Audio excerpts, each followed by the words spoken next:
Board of Governors, Mr. Stuart Mattinson and Mrs. Penny Mattinson, the Rector, Mr. Al Blackett and Mrs. Susie Blackett, invited guests, ladies and gentlemen of Peterhouse. A very good morning to you all.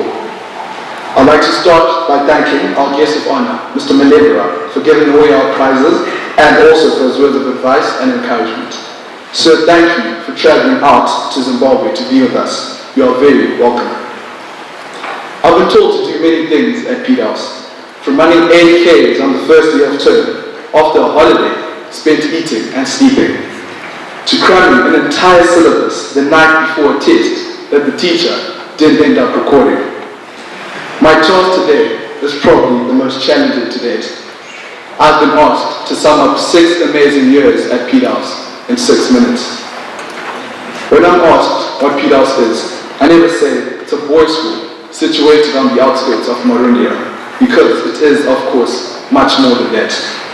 Peterhouse is the 18 boys we enter the gates with in D block, to the kids we leave with on the last day. It's the journey in between that, the stories and the memories. It's what is gained in those 6 years, the values, the character, the friends. Peterhouse isn't just a school, it's a home, it's a family. Aristotle said, we are what we repeatedly do. Therefore, excellence is not a habit, but an act. A phrase that has been adopted by the school in all aspects. Each week in school assembly, we hear about the great success of our debaters, our bridge and chess teams. We hear about the countless accolades bestowed upon our musicians. We hear about the MUN, the Gavel Club, and the World Scholars Cup. And of course, we hear about the outstanding sports teams. This year, our hockey was particularly good, losing just 1 game in the dying minutes of the season. And after a bumpy start, our soccer team brought the season to a near perfect end. Our cricket, swimming, athletics, basketball, and volleyball teams also had much success. But for me, of course, the sport that has helped mold and shape my experiences here at Peterhouse has been rugby. And the season just gone was something special. This, however, did have a negative effect on the supporters.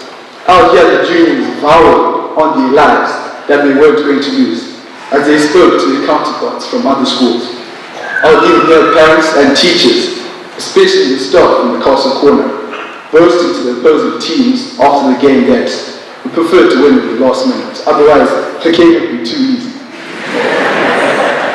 I will never forget the high-pitched screams of the crowd as Alan Mawandi touched the ball. And I'll also never forget Ronald Mirimi's all-sports shit that only came out on fitness days. Yes, King's Rugby will always be a part of me. And for that, we must thank our coaches, Mr. Gunda, Mr. Ferreira, and Mr. Kirk, the latter of whom became something of a father figure, not just to me, but to the whole team. So many people have contributed to the journey that I and the rest of the sixth form have enjoyed. I think of my teachers, Mr. Kunata, Mr. Mangura, and Mr. Mawira, and my housemaster, Mr. Dukok, aka the Beard Terminator, who helped sixth form grow as long as it wasn't facial hair. I'm sure he will make a great deputy headmaster next year. I would also like to make mention of my tutor, the outgoing deputy headmaster, Mr. Schussman, who together with Mr. Barber has worked our school prefect into shape. And finally, I must acknowledge Mr. Blackett, who has mentored and guided me and my deputy, Admiral Mawere, throughout the year. On behalf of this year's Leaving Sixth Form, I thank all members of Congress for all they have taught us and for all they have given us. The unsung heroes who have done so much to ensure that we received a top-class education, to whom I would like to give a very special thanks are, of course, our parents. They have been here every step of the way. Please join me in giving our parents the recognition they deserve.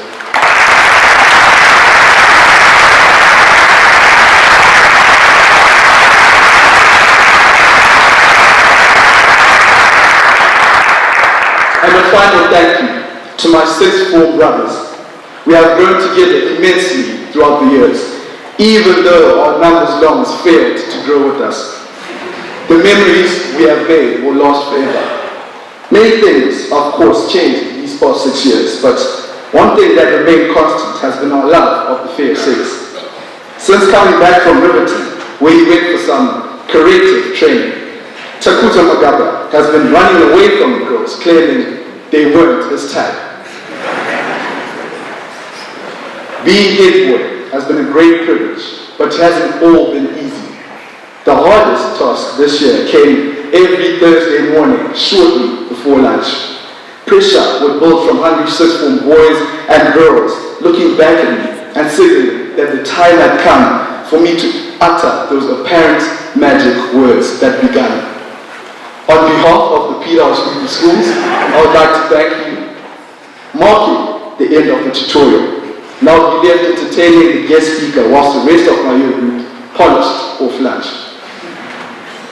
The stories are endless and will no doubt grow in the absurdity and preposterousness over the years ahead. But one thing is certain, the bonds we have made will never be broken. Our brotherhood will last forever.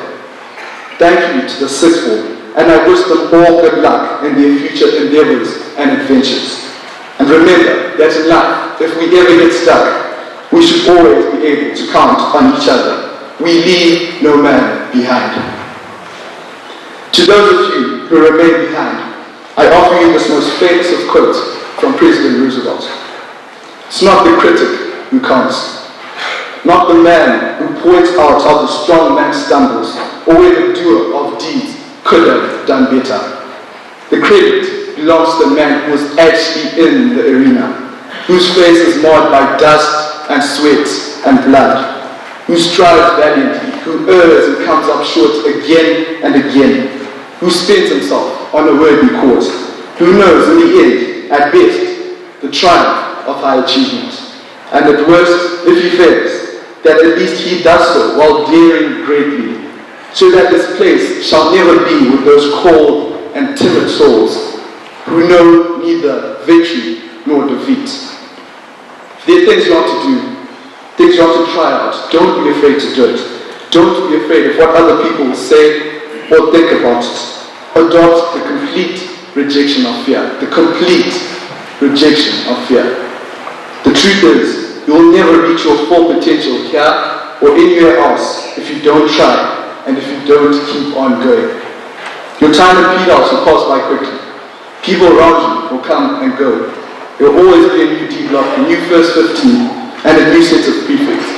Don't be remembered for playing it safe or being too scared to get involved.